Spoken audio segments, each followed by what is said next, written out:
Bonjour. Bonjour. Bonjour à tout le monde. Bonjour.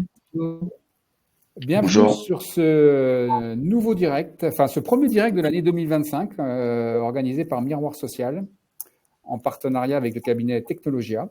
Donc, premier direct, ça faisait longtemps et ça fait plaisir de vous retrouver sur un sujet lié à la santé au travail, sous l'angle des relations entre le CSE, les élus en particulier, mais pas que, hein, le CSE, l'instance, et la médecine du travail. Quel est l'état de ces relations?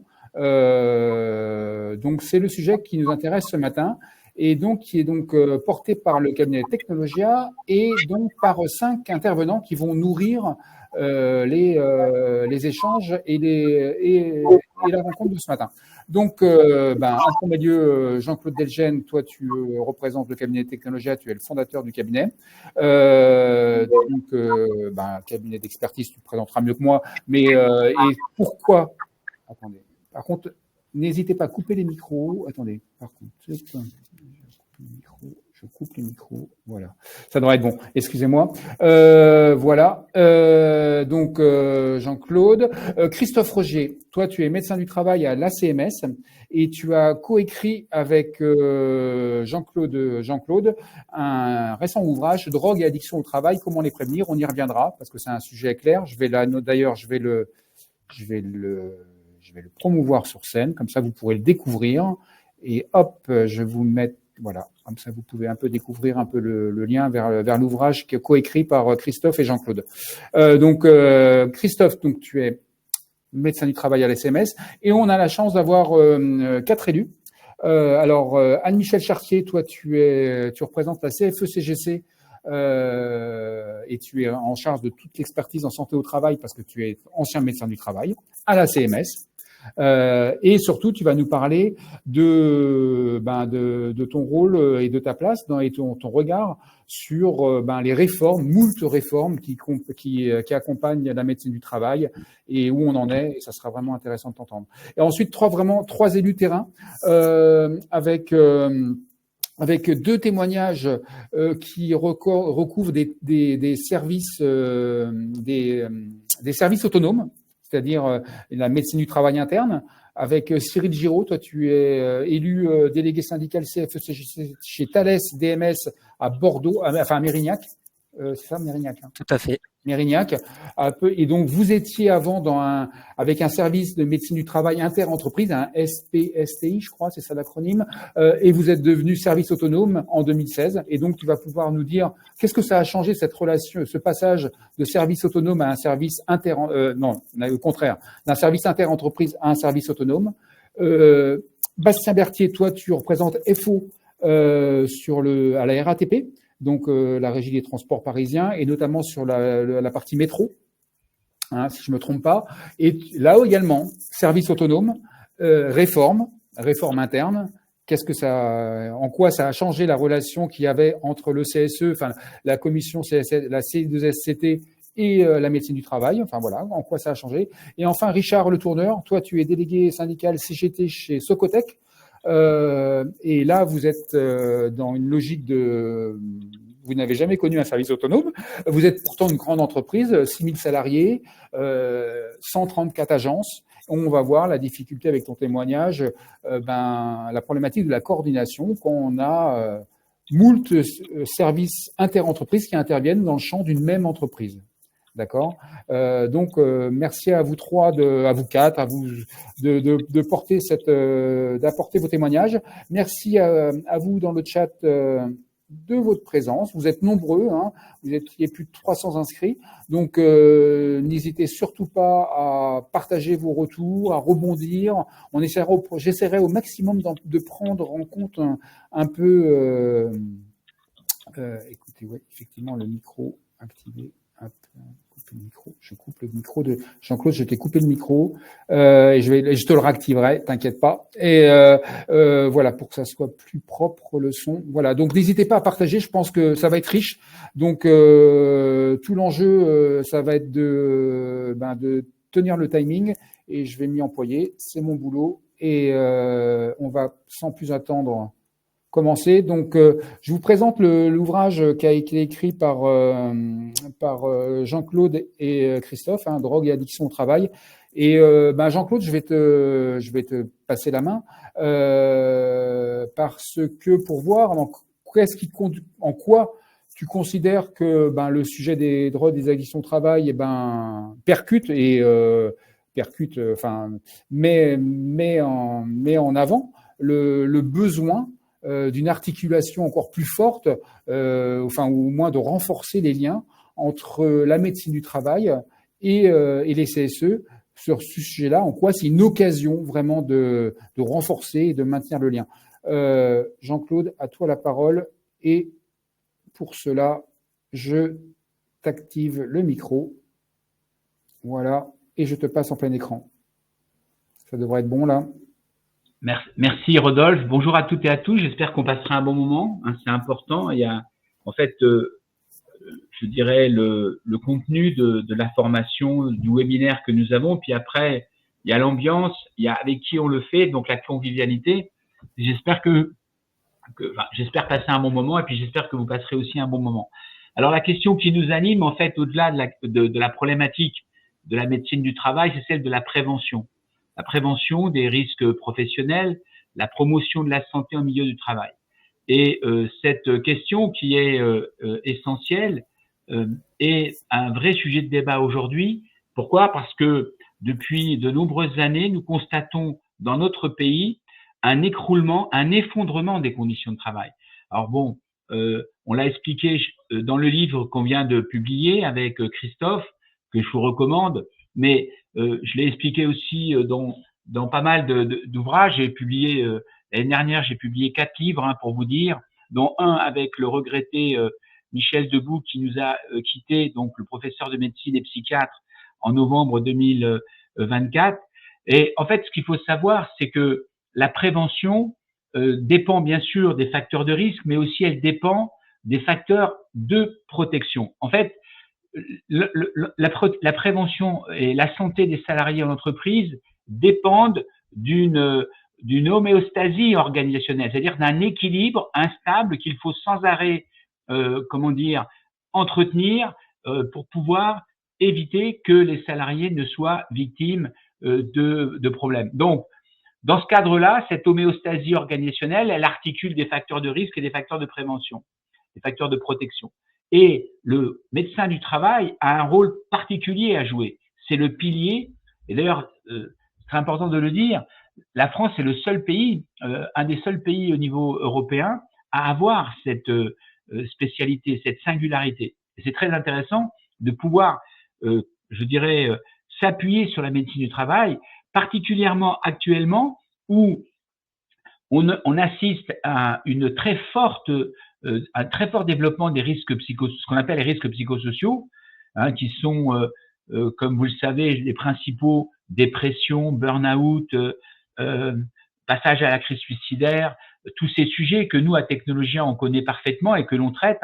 Peut-être que vous nous connaissez, mais peut-être que vous nous connaissez un peu moins bien. Mais Technologia, c'est en fait 130 salariés aujourd'hui, un peu plus de 90 consultants sur plusieurs métiers, les métiers de la santé, de la sécurité et les métiers en fait de l'analyse économique, de l'expertise comptable. Donc nous travaillons depuis maintenant 35 ans. Je suis à l'origine de ce cabinet. En fait, j'ai eu beaucoup de chance. Il y a beaucoup de gens qui m'ont rejoint. Ça s'est fait un peu comme une boule de neige, vous savez, qui roule dans la montagne et qui grossit. Et aujourd'hui, donc, on est un des acteurs majeurs en matière de prévention. On a traité, comme vous le savez peut-être, pratiquement tous les grands dossiers en matière de crise humaine qui ont eu lieu au cours des 20 dernières années, que ce soit les crises suicidaires chez Renault, que ce soit la grande affaire France Télécom Orange qui a défrayé la chronique et qui s'est soldée par la condamnation et le renvoi, bien sûr, de l'ancienne direction de France Télécom avec un procès retentissant qui a été confirmé dernièrement par la Cour de cassation, dans lequel le travail de Technologia a été cité 54 fois. Vous voyez, donc, et puis l'affaire Kerviel, et puis d'autres, mais je vais pas vous seriner avec ça. Je pense que vous nous connaissez. En tous les cas, vous pouvez nous retrouver sur le site internet. Mais ce que l'on constate aujourd'hui, les pieds dans la glaise, c'est que les RPS se développent et avec les RPS se développent les addictions.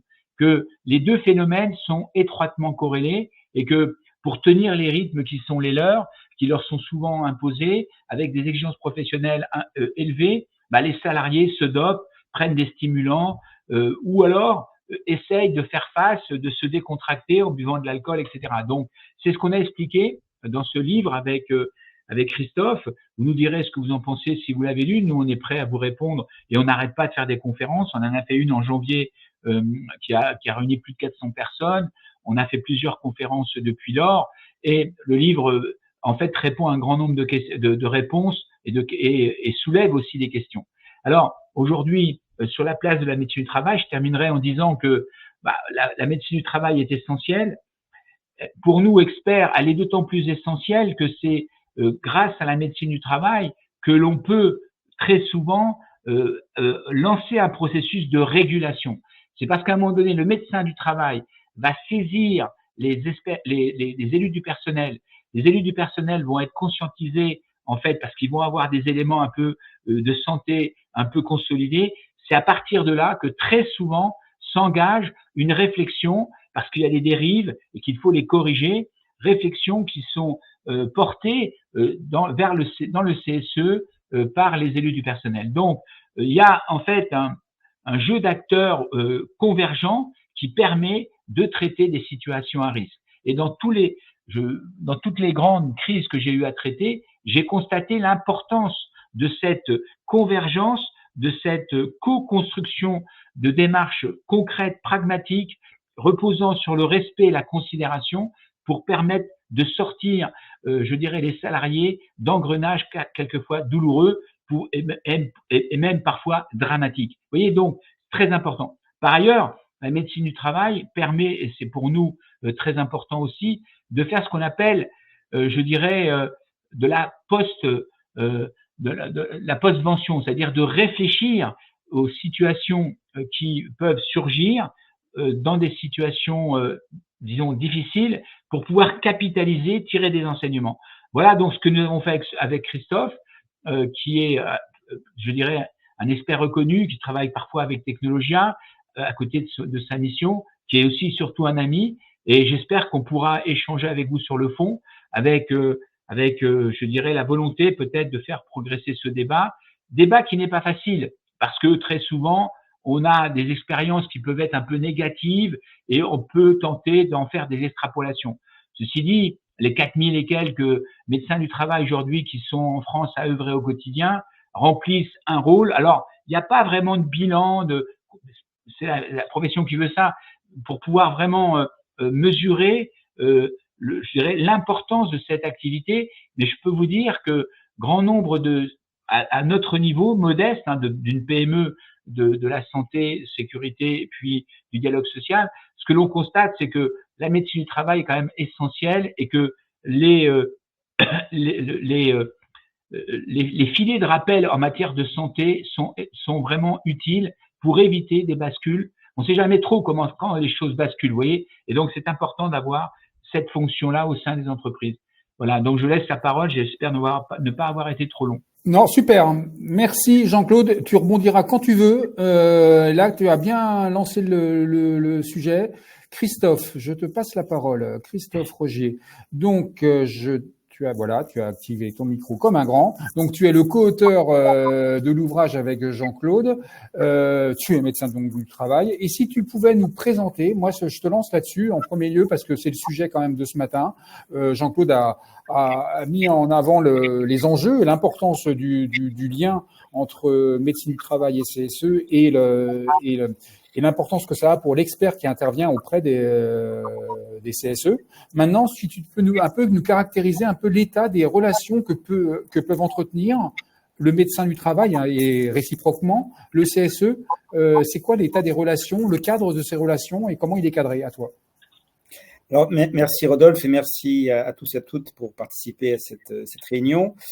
D'abord, quel est le rôle du médecin du travail? Je pense que c'est important de le resituer. Il y a beaucoup de croyances et dans les réactions d'ailleurs, ça peut apparaître en une phrase. Alors, le Code du travail, il y a plusieurs articles, il y a une page entière sur ce que c'est, mais en une phrase, si je devais résumer quelle est ma mission en tant que médecin du travail, c'est par mes conseils à l'employeur, aux travailleurs et aux représentants du personnel, faire en sorte que le travail n'altère pas la santé, et donc là on est dans la prévention, et que l'état de santé n'empêche pas de travailler. Et donc on est dans ce qu'on appelle actuellement, la nouveauté, c'est la prévention de la désertion professionnelle. En médecine du travail, en fait, c'est bien une activité de service, et c'est une activité de conseil. D'ailleurs, c'est la première phrase de l'article R46 du Code du travail, on est une activité de conseil. Ce n'est pas une inspection, ce n'est pas un acteur non plus. Le responsable de la santé au travail et de la sécurité au travail, c'est l'employeur, nous ne sommes que conseillers. Cependant, je pense que, par exemple, dans les formations universitaires, moi, c'est mon 6e métier, hein, donc je suis reparti à la fac à 57 ans pour apprendre ça, pour savoir quel est le cursus total, et parce que je suis devenu médecin du travail, je pense que c'est important de le signaler, parce que j'avais constaté que aux âges où on travaille, entre 18 et 65 ans, grosso modo, eh bien, en France, on est mauvais en termes d'espérance de vie en bonne santé, alors qu'on est bon après 65 ans grâce au système hospitalier qu'on avait, en tout cas presque jusque-là. Donc, c'est fort de ce constat-là que je me suis dit, bon, il faut faire quelque chose, la prévention n'est pas bonne dans notre pays, comment faire? Et la médecine du travail, en réalité, c'est son rôle, par ses conseils, faire en sorte que, et j'ai eu toute ma carrière une métier de chercheur, et actuellement je continue à en avoir, pour essayer d'améliorer l'efficacité de la prévention, l'efficacité du conseil en prévention, donc de cette manière l'efficacité de la médecine du travail. Dans l'activité de conseil, et donc ça c'est tous mes collègues et tous mes confrères et consoeurs, on ne voit pas forcément les choses de la même manière, déjà il s'agit de répondre à une demande. Alors manque de chance, la plupart du temps les employeurs quand ils adhèrent à un service de santé au travail, c'est parce qu'ils y sont obligés. J'ai fait une enquête moi auprès des dirigeants d'entreprise, clairement c'est ça, c'est une obligation légale. Ils ne voient pas l'intérêt pour eux. Pas tous, en tout cas. Donc ça, c'est une première chose, c'est un premier modus. Ceci dit, les élus, en général, quand ils nous contactent, c'est que vraiment, ils ont une question à poser. Donc, en tout cas, il y a une demande de ce qu'on appelle, entre guillemets, un client assez particulier. La deuxième chose, quand on fait du conseil, il faut étudier et participer à la résolution. Et donc, en fait, il faut commencer par écouter, interroger et écouter. Et déjà, à la fac, quand on est formé comme médecin du travail, on n'apprend pas formellement à écouter et à interroger correctement avec des questions ouvertes. Pratiquer ce qu'on appelle l'écoute active, donc il y a tout un corpus en fait de connaissances. Il faut se former à cela. Il n'y a pas de formation actuellement des médecins du travail, ni même d'ailleurs en réalité la plupart des préventeurs quand ils sont formés à ce genre de choses. Donc déjà écouter, savoir interroger pour se mettre dans la bulle de l'autre et comprendre l'autre, vouloir comprendre l'autre et les conditions. Donc ça c'est assez fondamental, ça relève un peu de ce qu'on disait tout à l'heure. Et ensuite quand il s'agit de communiquer, eh bien la communication de conseil en fait c'est assez particulier. Moi, je pratique tous les jours. Si on assène à quelqu'un, que ce soit un employeur, un salarié ou un élu, notre vérité de médecine du travail, on passe à côté. En réalité, ça ne va pas embarquer les personnes pour qu'ils prennent des décisions ou adoptent des pratiques plus favorables à la santé. Donc, il y a un vrai enjeu d'abord de formation de base des médecins du travail en général, à la posture à avoir d'une part, et aux techniques de communication, d'écoute active, de communication dite non violente, ou communication assertive. Ça, c'est un vrai sujet. Tous les médecins du travail n'ont pas de façon de lacune dans ce domaine-là, parfois de façon spontanée ou par apprentissage, parce qu'ils ont eu se former, ils ont été formés à cela, mais ça ne fait pas partie du package de base des formations des médecins du travail. Et là, actuellement, je vais faire un cours, moi, dans quelques semaines, à la demande d'un professeur donc pour les universités de Rouen, de Caen et de Lille, pour les futurs médecins du travail, comment s'adresser en fait à l'employeur, et c'est la même chose pour les élus du personnel, pour pouvoir être efficace dans nos conseils. Quand je dis efficace, c'est-à-dire que le résultat attendu pour les médecins du travail, c'est quand même finalement que des décisions qui ne dépendent pas de nous ou des pratiques qui ne dépendent pas de nous soient plus favorables à la santé. Pour moi, c'est ça l'efficacité. Et quand j'ai interrogé beaucoup de médecins du travail ou de professionnels de santé au travail dans les services de prévention, ils considéraient plus souvent leur référentiel, c'était le code du travail. Le code du travail, en réalité, c'est le cadre. Ce n'est pas la méthode. La méthode, c'est ce que je viens d'évoquer. C'est comment communiquer, comment forger les messages. Or, beaucoup de personnes dans la prévention considèrent que informer suffit. S'il y a des fumeurs parmi vous, ils savent très bien que c'est pas bon pour la santé. On ne va pas lui dire attention, ce que vous faites, c'est dangereux. Ça n'a aucun sens.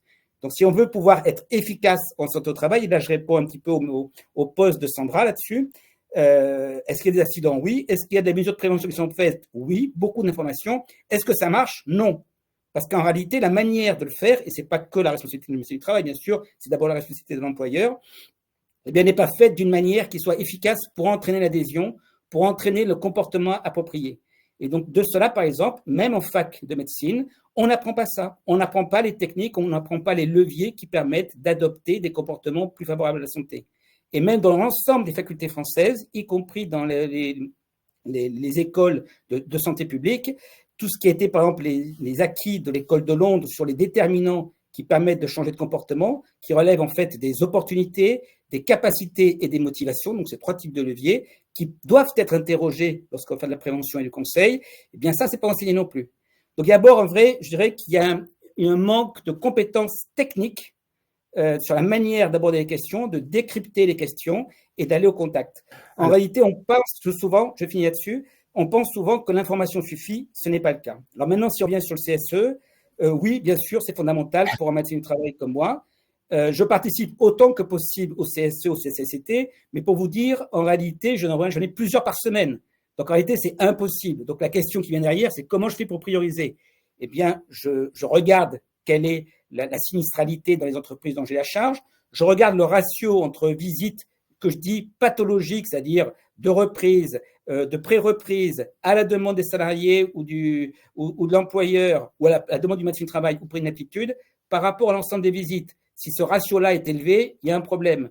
Pareil, lorsque je vois que les visites initiales par rapport aux visites périodiques systématiques est trop important, ça fait évoquer un turnover, problème. Et donc, quand je vais voir les employeurs dans les entreprises, je leur pose la question, comment ça va au niveau du turnover? Il n'y a pas un qui me dise que ça va bien. En réalité, ça permet d'avoir une approche et d'interroger, d'avoir un point de départ.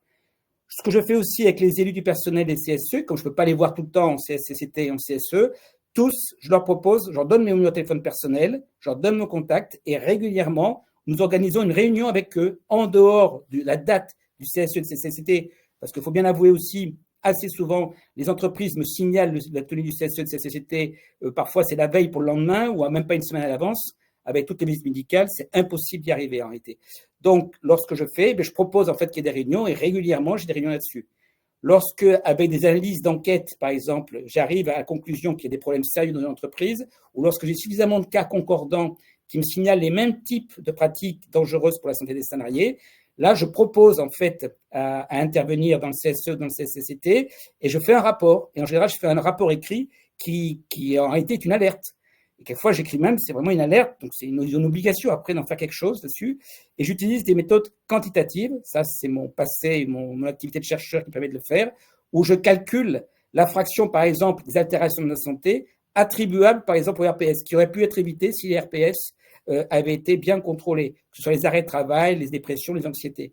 Et ça touche non seulement les employeurs, parce que ça touche au portefeuille, donc ça j'ai fait exprès pour que ça puisse en fait les intéresser. Et ça permet aussi d'avoir un document sur lequel les élus et les employeurs et les directions se penchent ensemble. Un document qui est, je dirais, un petit peu neutre en fait, et sur lequel ils sont obligés de se pencher. Et donc, quelque part, c'est un objet qui leur permet de se rassembler autour d'un constat.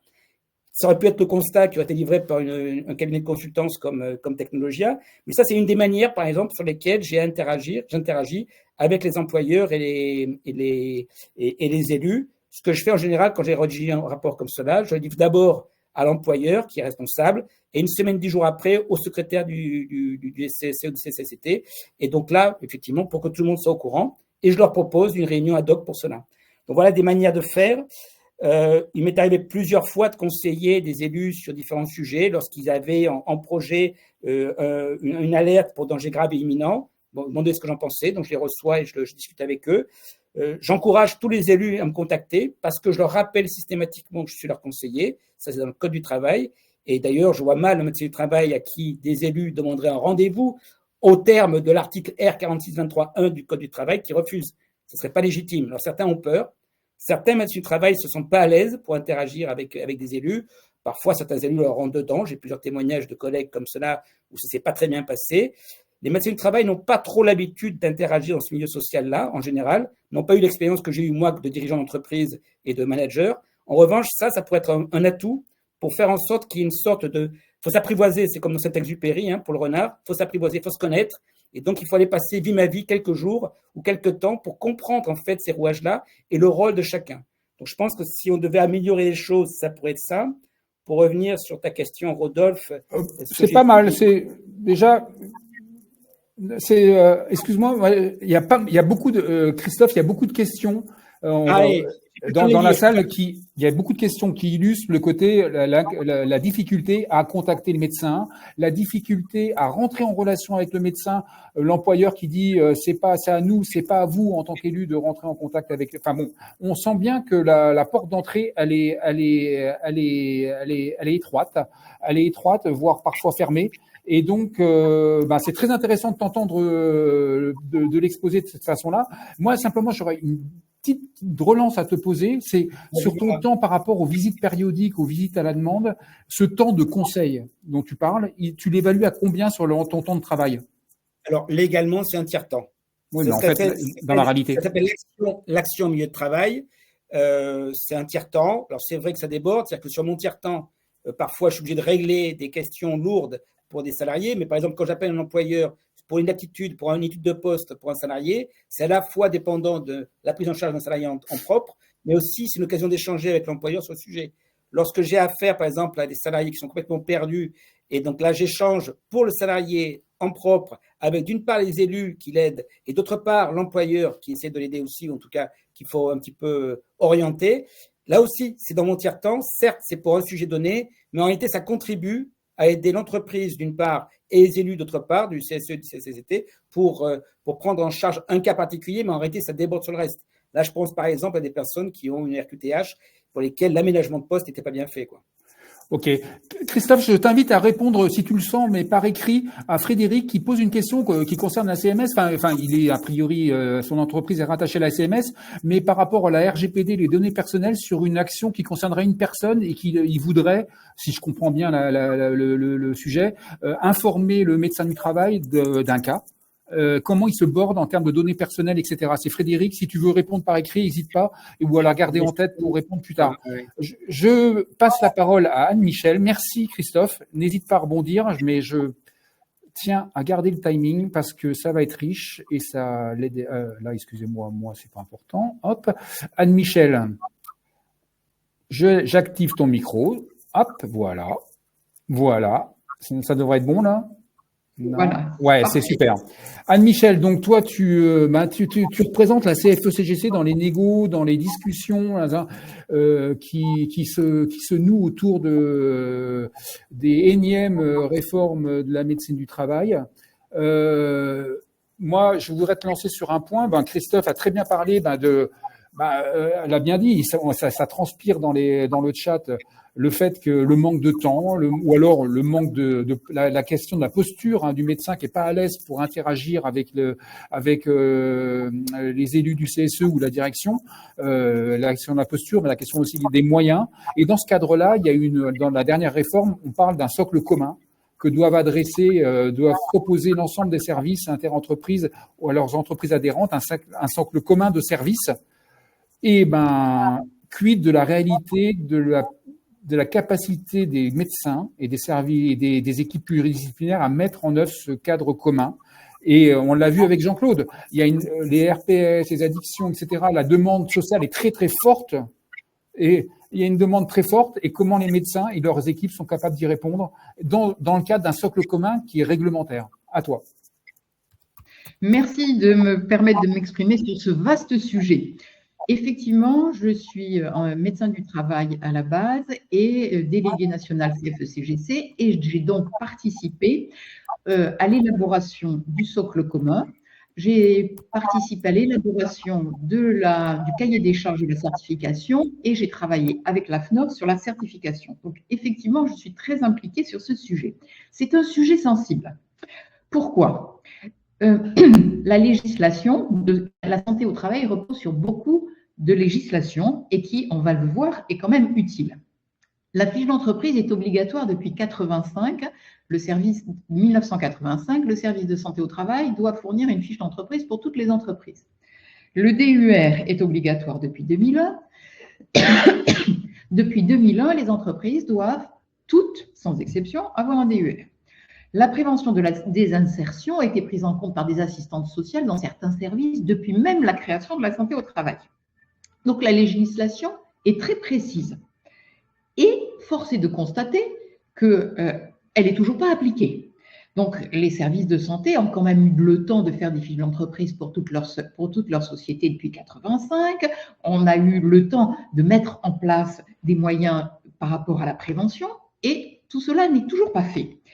Donc, nous nous sommes interrogés sur comment on peut faire pour que les services répondent à ce qui est écrit dans la loi et comment on peut écrire que le service doit donner à chaque personne qui adhère, à chaque employeur qui adhère, doit donner un socle minimum de prestations, entre guillemets.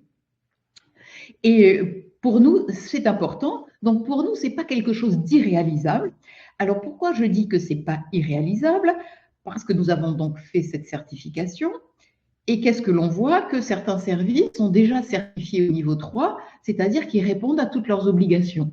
Donc, il y a une dualité dans le terrain. On nous dit que ce n'est pas possible et malgré tout, eh bien, on voit que certains services sont certifiés, qu'ils ont donné toutes les prestations, donc c'est possible. De la même manière, nous avions un rapport de l'IGAS sur l'attractivité en santé-travail qui date maintenant de 2018. Rien n'a été mis en place des préconisations. Donc, on a été, en tant que partenaires sociaux, on est agacés par tout ce qui est noté, tout ce qui doit être fait, tout ce qui est promu et qui ne se fait pas. Les services autonomes ont beaucoup moins de mal à recruter. Et maintenant, nous avons vu un article sur les mutuelles qui se positionnent sur la santé au travail, c'est-à-dire qu'il y a un syndicat de médecins généralistes qui dit vouloir faire des conventions avec des mutuelles pour proposer des visites de santé au travail pour 80 €. C'était même noté 80 €. Alors, d'un côté, on a la santé au travail qui sort de tout ce que l'on a essayé de cadrer et on nous dit qu'on ne peut plus faire de santé au travail, qu'on n'a pas les moyens. Donc, c'est ça qui nous chagrine et on a voulu pousser les services avec cette certification. Au moins, on saura, même si ce n'est pas atteint, même s'il y a des problèmes, on saura où sont les problèmes, on saura un peu mieux comment faire. Alors, dans le chat, j'ai vu que une personne avait du mal à se faire entendre en tant que représentant que IRP par sa direction. Et Christophe nous dit que être engoncé dans une législation, c'est problématique, il faut répondre à une demande. Eh bien, au moins, il est écrit dans la législation que le rôle du médecin du travail, c'est un conseiller de l'employeur, c'est un conseiller des salariés, c'est un conseiller des représentants du personnel et c'est un conseiller des services sociaux. Donc ça, c'est écrit dans la loi. C'est un article de loi. Donc, on peut s'appuyer et on doit s'appuyer sur ces articles pour dire non, non, non, ce n'est pas le conseiller de l'employeur. Ça ne passe pas par l'employeur. Un IRP, un représentant du personnel, peut prendre le téléphone et demander à contacter directement le médecin du travail. C'est écrit dans la législation. Donc, la législation a quand même un certain intérêt. Ça a un intérêt. Donc, ce que l'on a voulu, c'est que les services de santé fassent ce pourquoi ils sont faits, c'est-à-dire s'occuper de la santé des travailleurs et qu'ils le fassent bien. C'est ça que l'on a voulu à travers cette offre socle. Anne-Michel? Ouais. Oui. Ouais, non, simplement, je me permets une petite relance. Et quand on préparait l'entretien, tu me disais qu'il y avait un moment, le ministère du Travail cogitait avec le lobbying, le lobbying dans le bon sens du terme, de présence, c'est-à-dire qui représente les employeurs des SPSTI, des services interentreprises, que la décision, par exemple, d'envoyer qu'un médecin du travail puisse participer à une réunion de la C2SCT ou du CSE puisse relever du service et pas et plus du médecin. Ça, est-ce que ça illustre quoi? Parce que Christophe a un autre écho là-dessus. Ça illustre que en France, on a la loi et on a la volonté de dériver, de tordre un petit peu la phrase pour la transformer en. Bon, ça, ce que je t'ai raconté, c'est ce que j'ai vécu à travers la certification quand il fallait noter par rapport à la certification ce que l'on vérifiait à travers l'offre socle. Donc, le médecin du travail, c'est lui qui reçoit l'invitation au CSE et c'est lui qui doit dire s'il peut y aller, s'il veut y aller, s'il peut y aller, s'il veut y aller, s'il trouve un intérêt à y aller et c'est lui seul qui décide. C'est pas son directeur de service qui lui dit bon ben là, vous avez le temps, vous irez, ah ben non, là, vous irez pas parce que vous avez du retard, il faut que vous fassiez ça. C'est impossible. Donc ça, c'est vraiment l'indépendance, elle est écrite, elle doit s'exercer et c'est au médecin du travail de s'appuyer justement sur cette législation pour dire, c'est moi qui décide, si je veux aller dans ce CSE parce qu'il y a des risques psychosociaux, parce que j'ai besoin de parler des risques de l'entreprise, il doit pouvoir le faire. Et effectivement, les directeurs ont dit, bah non, mais non, c'est le service qui décide, et ça revient, c'est un petit peu, c'est un marronnier, ça revient de temps en temps, que c'est le directeur de service qui décide, et c'est un peu ce que l'on voit, et on a parlé des nouveaux médecins qui sont un peu précautionneux, qui ont un peu peur. C'est vrai que les directions mettent une pression, vraiment des services qui sont des services voyous, qui mettent une pression sur l'indépendance des médecins, après, on s'étonne que certains services aient du mal à recruter. Oui, quand le service crée des risques psychosociaux sur ses médecins et sur ses équipes, effectivement, on a des problèmes de recrutement. Alors là-dessus, là, je me permets de faire intervenir Christophe parce qu'il voit les choses différemment. Enfin, et après, je redonne la parole à Michel. Je vais mentir parce qu'on n'est pas tout à fait d'accord effectivement avec ce que dit. Non, mais ça va être intéressant. Rapidement, Christophe. Alors oui, je vais décevoir Rodolphe parce qu'en fait, tout ce que vient de dire Anne-Michel, j'adhère à ce qu'elle vient de dire. Donc, ça correspond. Alors, je dis peut-être différemment. Peut-être la différence, c'est par rapport au résultat, mais en tout cas, oui. Vouloir contraindre le médecin, c'est s'attaquer à son indépendance, c'est dangereux pour les salariés et pour le contact avec les élus. Je pense que c'est fondamental. Quand je suis sollicité souvent pour participer à un CSE-CCT pour discuter sur un rapport dans lequel on fait la liste des activités, ça n'a pour moi pas grand sens. Donc, je leur envoie le rapport et ils ont ça. Quand je les interroge après, mais qu'est-ce que vous en faites? Comment vous l'interprétez? Ils sont en difficulté. Ils ont coché la case légale et c'est important d'être dans la légalité. J'adhère absolument à ce que vient de dire Anne-Michel. Mais si on s'arrête à la légalité et qu'on ne va pas au résultat, c'est quoi la finalité de la loi, du code du travail? C'est de protéger la santé. Donc, il faut savoir pourquoi on fait des choses et c'est pas simplement pour respecter la légalité. Si on s'arrête à la légalité, en réalité, on n'avance pas. Donc voilà, je voulais juste apporter ce point-là qui est vraiment important pour être efficace. Et si jamais on n'a pas le temps d'y aller, on peut envoyer, moi j'envoie des équipes, des techniciens HSE pour le faire, mon infirmier parfois, ils sont formés, ils sont accompagnés pour cela. Et dès qu'il y a besoin, je leur suggère, premièrement de m'appeler, parfois de m'appeler pendant le CSE-CCT s'ils sont en difficulté. Et ça m'est arrivé de répondre entre deux consultations médicales pour répondre à la volée à une question, ou pour leur dire, écoutez, si on n'y arrive pas, les élus, vous voulez me voir? Et si jamais il y a des élus, j'ai vu ça dans le chat, qui ont du mal à contacter un médecin du travail, je leur suggère d'écrire à leur médecin du travail, donc il doit avoir l'adresse mail, en faisant référence à l'article 46.23.1, l'obligation, en fait, le rôle du médecin du travail qui est de conseiller les représentants du personnel, et à demander qu'à ce titre-là, ils demandent un rendez-vous. Je vois mal un médecin du travail, si c'est formulé comme ça, qui réagisse négativement. Enfin, quoi, il va le prendre mal parce qu'il aura refusé précédemment, mais normalement, il doit vous répondre, il doit vous recevoir. Demandez une visite médicale. Si en plus vous êtes élu d'une entreprise, vous êtes médecin, vous êtes vous-même salarié, demandez une visite médicale pour vous-même. Et pendant la visite, vous lui parlez de ça. Donc, autant il y a plein de moyens de contacter son médecin du travail, de faire valoir son point de vue. Rentrer, il faut forcer les portes. Merci Christophe. Ouais, Anne-Michel, alors, excuse-moi, j'ai fait une petite incise, mais attends, il faut que tu réactives ton micro, je te le fais. Hop. Ça devrait être bon là, Zouzou. Attends. C'est bon. Ouais, yes. C'est bon. Oui, j'ai un petit peu réagi par rapport à ce qu'avait dit Christophe en disant que la législation faisait que les employeurs, on devait répondre à leur demande plutôt que de répondre à une injonction législative. Sauf que l'injonction législative, elle est bien pratique dans beaucoup de cas et que toutes les questions qui sont posées par rapport aux difficultés que l'on peut avoir, il y a des réponses dans le Code du travail. Il faut lire les réponses du Code du travail parce qu'elles nous donnent la solidité pour réclamer et on doit réclamer. Voilà. Ok.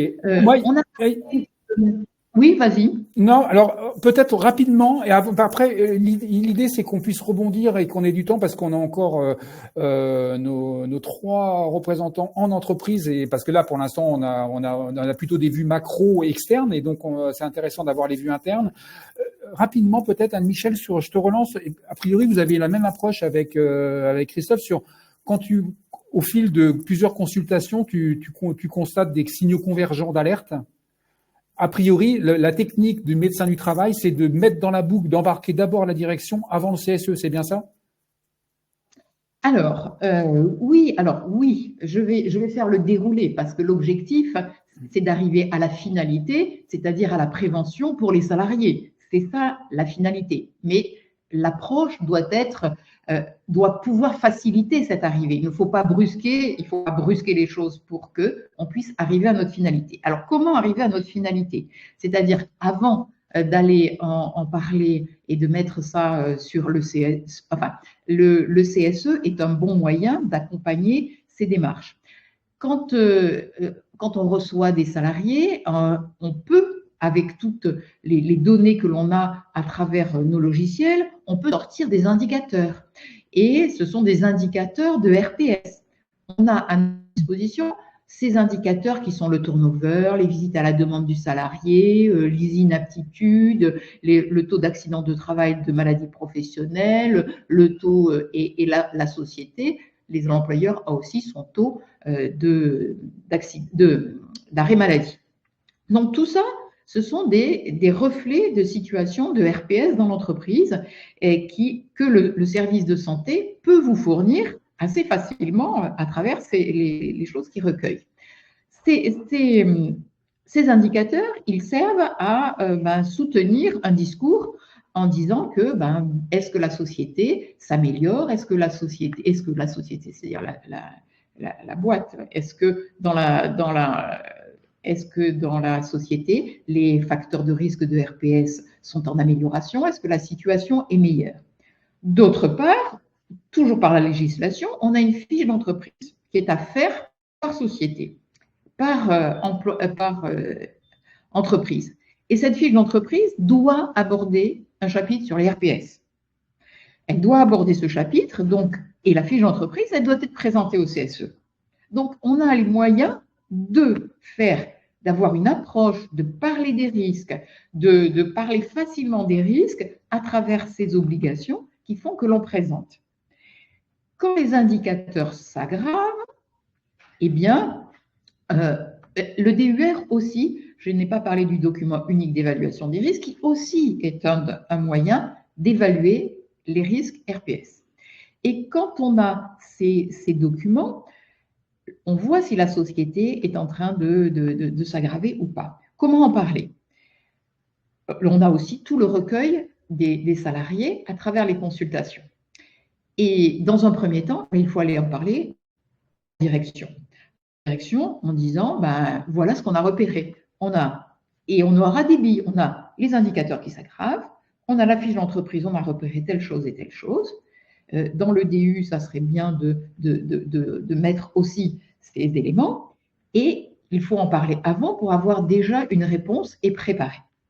Et ensuite, l'étape d'après, c'est de présenter ça au CSE en disant voilà, la fiche d'entreprise, on a repéré ça, nos indicateurs sont de plus en plus mauvais, il y a lieu de s'en préoccuper. Et si tout ça ne donne pas de résultat et que l'on voit les indicateurs s'aggraver, il est de notre ressort de faire une alerte. Comment fait-on une alerte? L'alerte est d'autant plus facile qu'il y aura un certain nombre de salariés qui seront venus vous rapporter leurs problématiques. Parce que l'alerte, elle ne doit pas être individuelle, à moins que vraiment un salarié le souhaite et qu'il vous donne son accord. Mais c'est toujours dangereux. Donc l'alerte est collective et on va faire un recueil un peu, et ce que font les psychologues du travail, c'est-à-dire on va récupérer des paroles et les regrouper par thème et présenter à la direction à travers une lettre en disant voilà ce que l'on a repéré, je vous présente une alerte parce qu'il y a des risques pour la santé des salariés, voilà ce qui va mal dans l'entreprise et on a une traçabilité de ce que l'on a fait. Évidemment, si l'employeur ne réagit toujours pas, moi ça m'est arrivé d'être surprise de voir comment la direction ne réagit pas et en fait quand on va au-dessus, la grande direction n'est pas au courant du tout de ce qui se passe dans l'entreprise. Parfois, on sous-estime la façon dont l'information circule et on voit bien qu'il y a des freins pour pas que l'information remonte. Donc, dans tout ce qui est RPS, la parole est importante, la traçabilité est importante parce que c'est ça qui peut faire bouger les lignes. Voilà, Merci Anne-Michel. Ouais, nickel, très concret. Eh ben, on va passer maintenant au témoignage. Non, alors Christophe, alors très rapidement parce que là le temps tourne et je tiens vraiment à ce que nos élus puissent vraiment intervenir. Donc, Très vite. J'adhère Oui. absolument à ce que vient de dire Anne-Michel. Je pense parfois l'employeur renacle à cela. Ça m'est arrivé d'écrire à Genève au siège d'une entreprise dont j'avais la charge à Paris pour faire signer les choses. Et par ailleurs, ce qui manque parfois, c'est du données quantitatif. Donc absolument sur les qualitatives. Mais quand on peut faire une enquête avec des chiffres, dire voilà l'importance du problème, ça aide de mettre tout le monde d'accord sur le sujet. Et donc ça demande un certain travail et de capacité particulière. Entendu. Parfait, merci. Merci Christophe. Et c'est pas toujours facile pour des médecins du travail, former à l'épidémiologie. Ok. Richard, vous avez été patient, les trois élus, donc il nous reste encore 3/4 d'heure et on va vous écouter avec attention. Donc Richard, toi tu es délégué syndical CGT chez Socotec, bureau d'études, 6000 salariés, 130 agences, donc une entreprise multisite, une grande entreprise multisite avec maillé sur tout le territoire français et donc maillé en fonction des territoires par une multitude de services interentreprises de médecine du travail, de SPSTI,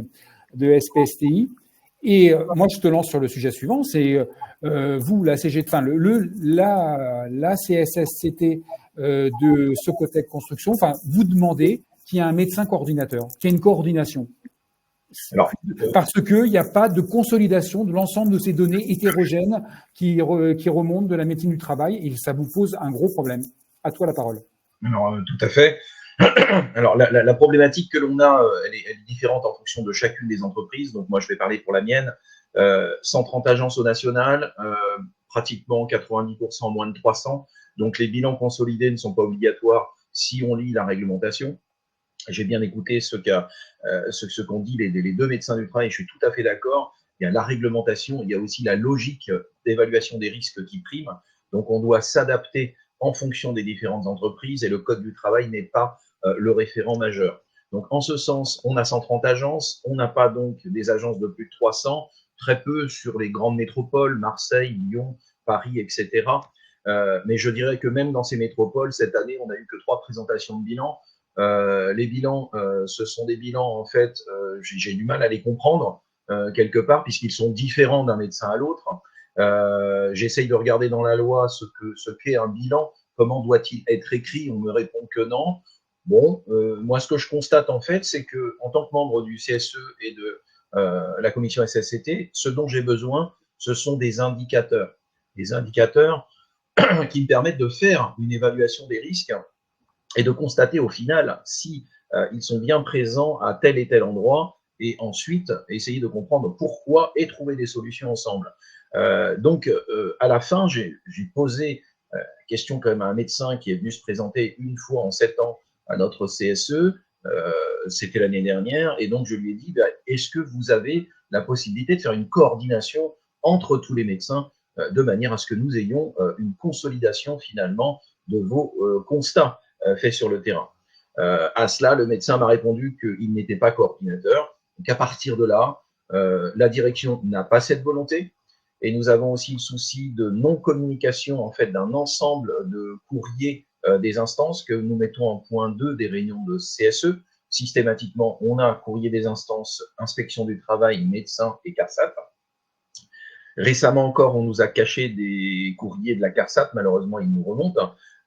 Donc ça, c'est une grande difficulté que nous avons dans les CSE, c'est-à-dire que la direction occulte les éléments importants en y opposant souvent des facteurs de confidentialité. Quand il s'agit par exemple d'un salarié, on ne vous donnera rien parce que c'est confidentiel. Et quand il s'agit de plusieurs salariés, ce ne sont que des élucubrations. Donc en fait, on doit imaginer très certainement les problèmes constatés sur le terrain.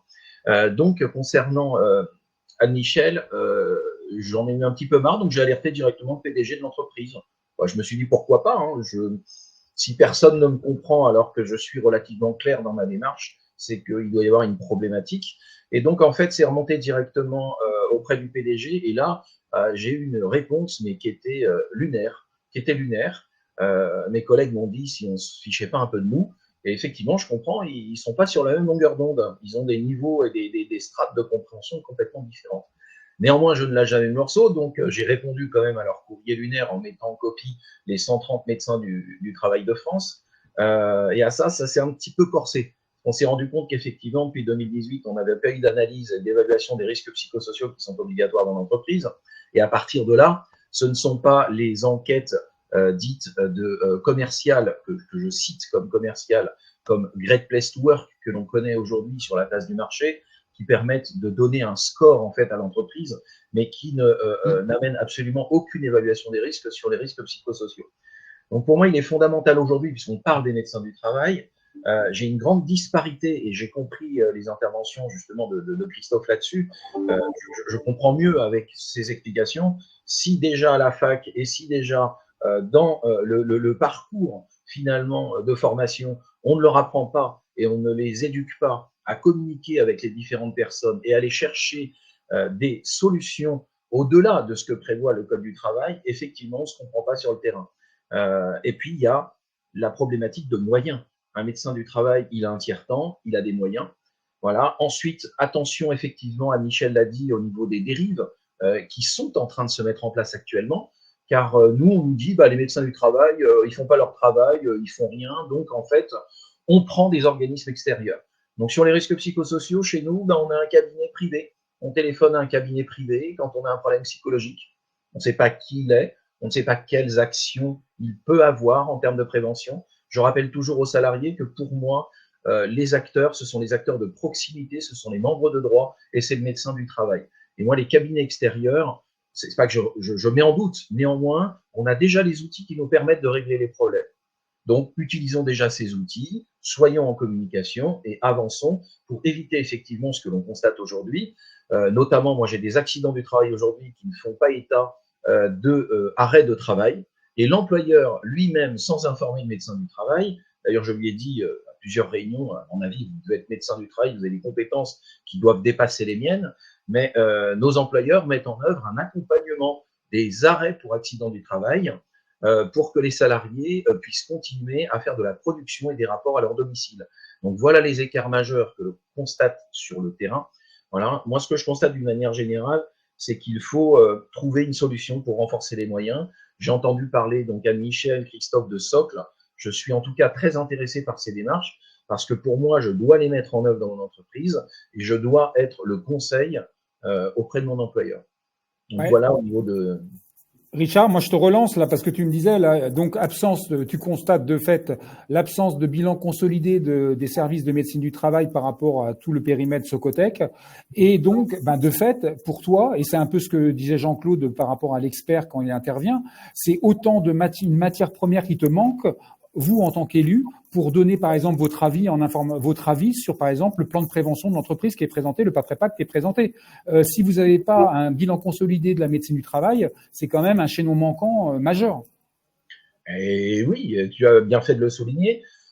Mais avant de rentrer dans le détail du PAPREPAC, qui n'est que finalement l'aboutissement de l'évaluation des risques des années N-1 sur l'année N+1, il faut parler du document unique d'évaluation des risques. Donc j'encourage en fait tous les collègues, à chaque problématique rencontrée sur le terrain, vous sortez le DUR et vous expliquez ce que dit le DUR, ce que prévoit l'entreprise en termes de plan d'action. Et une fois que vous vous interrogez sur l'absence généralement constatée de plan d'action, eh bien c'est à ce moment-là où vous pouvez construire effectivement avec médecins du travail, inspecteurs du travail et sans oublier les ingénieurs de la CARSAT qui sont aussi très au fait des problématiques de terrain, eh bien construire tout simplement un principe de conseil où, à travers la commission SSCT, on pourra intervenir auprès du CSE.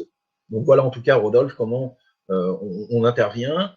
C'est dur puisque l'entreprise ne le veut pas. L'entreprise ne le veut pas parce que c'est de l'argent. Dernièrement, je suis intervenu sur des conformités en fait de locaux déchets amiantes dans les entreprises de France. On se rend bien compte qu'en 2012, il n'y en avait pas à Socotec. Aujourd'hui, il n'y en a toujours pas partout dans les agences. C'est une bataille de tous les jours, mais il faut reprendre le DUR. Ensuite, une fois que les DUR sont à jour, dans l'hypothèse où la fiche d'entreprise soit à jour, que les risques auxquels sont confrontés les salariés soient bien ceux qui sont réels sur le terrain. Une fois que le DUR est rempli, à partir de là, une fois qu'on a fait les enquêtes accidents du travail, les visites SSCT sur le terrain, eh bien effectivement, nous pouvons lire le bilan annuel consolidé du médecin du travail pour nous projeter dans l'analyse du Papy Pacte qui va donc définir les moyens financiers mis en œuvre pour l'année prochaine de manière à régler ces problématiques. Donc c'est toute une chaîne logique qu'il faut arriver à déployer et il ne faut pas hésiter à revenir aux fondamentaux. C'est quoi le DUR? C'est quoi l'analyse des risques? Qu'est-ce qu'il y a dedans? Et d'avancer au fur et à mesure dedans. Moi, aujourd'hui, je suis en demande de coordination de la médecine. Je n'ai pas les infos. Je fonctionne seul. Donc, aujourd'hui, ça se déclenche par des dangers graves éminents, L2312-60 avec des enquêtes sur le terrain, des droits d'alerte quand on parle des risques psychosociaux, L2312-59. C'est assez éreintant parce qu'on n'est pas beaucoup en tant que représentant du personnel et suite à la nouvelle loi, on a été divisé pratiquement par 4. Donc, on se retrouve un peu seul sur le terrain, même si on a des petites pépites de médecins du travail qui interagissent. On se rend compte en tout cas que sur la majorité, moi je pense que c'est une question de moyens et d'ailleurs, il y a la compréhension, comme l'a si bien dit Christophe, de qu'est-ce que finalement le métier et le quantum des médecins du travail en France. Donc, merci à toi, Richard. Merci beaucoup. Jean-Claude, si tu veux rebondir, n'hésite pas avant que je passe la parole à Cyril, à Bastien, rapidement. Enfin, tu as été très sage et tu as écouté, donc. Attends, je vais activer ton micro. Je vais activer. Attends, le micro. Attends.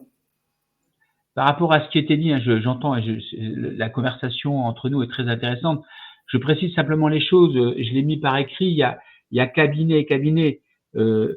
Aujourd'hui, je suis tout à fait d'accord avec ce qui était dit sur Great Place to Work. C'est un non-sens. Hein, c'est un non-sens. Et pour ma part, je suis vraiment le promoteur. Actuellement, j'ai un livre qui sort au mois de juin prochain chez Erol où je développe cette logique. Je demande à ce qu'on mette en place une comptabilité analytique sur les risques psychosociaux. C'est-à-dire que je demande, tous les risques professionnels, mais dont les risques psychosociaux. C'est-à-dire que l'on véritablement calcule pour l'entreprise quels sont les coûts directs, les coûts indirects et les coûts cachés qui relèvent en fait de la mauvaise prise en compte de la santé au travail des salariés. À partir de cette mise en évidence de ce coût caché, on pourra véritablement poser les véritables questions qui sont des questions essentiellement de management des dirigeants. Pourquoi? Parce que on peut pas comprendre le fonctionnement des médecins du travail, des services santé au travail, si on ne comprend pas le caractère systémique qu'il y a entre la médecine du travail et les directions d'entreprise. Parce que c'est ça le problème. C'est pas le médecin du travail en soi.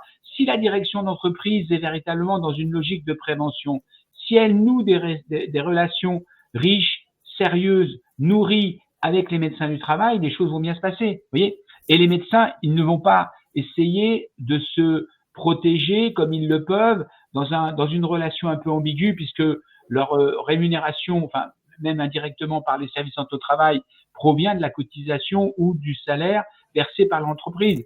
Donc, tout dépend en fait de la manière dont les dirigeants conçoivent la santé. Et pour moi, aujourd'hui, il y a un grand non-dit. On occulte totalement les conséquences financières de la mauvaise prise en compte de la santé au travail. C'est pour ça que je suis pour aller vers cette comptabilité analytique pour pouvoir avoir la vérité des prix et mettre en cause les dirigeants qui sont incapables de prendre leurs responsabilités. Parce que c'est ça la réalité. Et en s'appuyant, y compris à la fois, bien sûr, sur les actionnaires, qui eux vont effectivement demander des comptes, et puis en s'appuyant sur, le fait par les élus. Les élus auront des billes réellement pour ça. Alors ça, c'est la première chose. Deuxième chose, et après je rends la parole, il y a cabinet et cabinet. Il y a des cabinets sérieux sur la place parisienne, dans toute la France, et il y a des cabinets qui font de la soupe, qui sont à la recherche essentiellement de faire du cash-money avec les directions, qui ne sont pas du tout indépendants, qui couvrent par leurs écrits des choses innommables. Donc, et d'ailleurs sans vergogne. On l'a vu, moi je l'ai vu dans l'affaire France Télécom avec l'affaire de la courbe du deuil que vous connaissez, j'ai pas le temps de développer.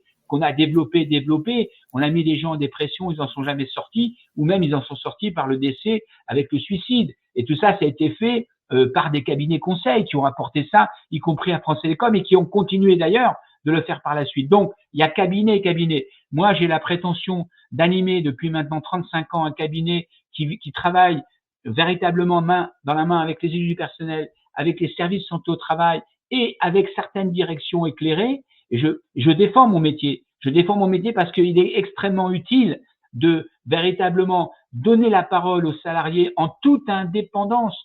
Et aujourd'hui, le vrai problème, il est là, c'est que on n'arrive pas à avoir la vérité des prix parce que les gens ont peur. Les gens ont peur pour leur boulot, ils ont peur pour leurs conditions de travail, ils se taisent. Et c'est pour ça que c'est très important d'avoir un tiers préventeur pour pouvoir simplement donner cette possibilité de dire ce qu'on a sur le cœur et permettre en toute confidentialité de dresser un véritable tableau des risques psychosociaux pour mettre en évidence les problèmes et pour pouvoir les traiter enfin et mettre la direction devant ses responsabilités parce que la direction, elle a une obligation en matière de santé et sécurité au travail. Ça a été rappelé par tout le monde, par Anne Michel, par Christophe. Donc, elle a cette obligation, elle doit y satisfaire. Sauf que tant que l'information n'est pas véritablement statuée dans un socle donné, elle peut y échapper. Et c'est pour ça que les experts extérieurs, dans certaines conditions, sont extrêmement importants. Voilà, je voulais dire ça parce que je ne voudrais pas qu'on dérive vers autre chose. Et il faut être dans une dynamique préventive systémique, tous ensemble, pour faire avancer la santé et la sécurité au travail. Merci Jean-Claude. Alors alors Christophe, je ne peux pas te passer la parole. Alors très rapidement parce que là le temps. Très rapidement, juste pour les auditeurs et pour les participants, il existe des méthodes épidémiologiques robustes pour évaluer et quantifier la part des altérations de la santé ou la part des arrêts de travail attribuables à un facteur de risque comme les RPS. Moi, je pratique ça régulièrement. J'ai déjà fait pour 7 entreprises de ma collectivité. Ce sont des méthodes, par exemple, qui permettent d'évaluer chaque année l'efficacité des vaccins antigrippaux. Donc, ça existe. Si vous voulez qu'on en discute plus tard, je suis à votre disposition. Ça pourrait être complètement un autre sujet de direct. Il y aurait vraiment matière, il y aurait de la matière. Donc, on va pas écluser le sujet aujourd'hui de la mesure des coûts cachés des risques des RPS. Cyril, donc toi tu es délégué syndical CFE-CGC chez Thales à Mérignac DMS, c'est à peu près 1000 salariés. Le site regroupe deux établissements Thales DMS et un autre dont j'ai oublié l'acronyme. En tout cas, c'est au total 2500 salariés sur le site de Mérignac. Comme je l'ai dit en préalable, en 96, vous étiez en service interentreprise et vous êtes passé dans le cadre de ce déménagement et de ce regroupement dans un service autonome. Vous avez négocié ce changement pour obtenir des moyens, avoir l'assurance d'avoir 2,5 équivalents temps plein en médecin du travail, ce que vous n'avez jamais eu, au regard des difficultés de recrutement qu'il y a dans les services autonomes. Et moi, je te lance, Cyril, sur le sujet suivant, c'est que ce qui apparaît au regard de votre expérience, c'est que fort de la proximité qu'il y a avec un service autonome, les salariés sont plus à l'aise pour faire des visites à la demande, souvent sous-tendu par des RPS ou autres, mais en tout cas le facteur RPS est loin d'être neutre dans l'histoire. Et ces visites à la demande, elles prennent de plus en plus d'importance. Et quelles sont les conséquences de ça ? Comment vous appréhendez ça ? Et quel est le sens de cette documentation des visites à la demande qui sont traitées en priorité par les médecins du travail ? Toi. Alors merci Rodolphe pour ce lancement. Donc effectivement, on est passé en service autonome à peu près, ça a été pour nous à peu près au même moment que le déménagement, mais ça reste quand même deux démarches qui étaient indépendantes. On a eu une démarche au niveau du groupe Thales France qui a créé ce service autonome de santé au travail. À ma connaissance, on est la seule entreprise en France à avoir un service qui adresse l'ensemble du groupe. D'autres entreprises ont des services autonomes mais qui sont par établissement. Et donc, il reste indépendant d'un établissement à l'autre, alors que nous, le service autonome, il est vraiment transverse à toutes les unités du groupe. Alors, sur le campus Thales à Bordeaux, on a effectivement deux entités juridiques, AVS et DMS. Et on est complètement mixé au niveau des espaces de travail. Donc tout se passe pour les salariés, même si les managements sont quand même très très séparés.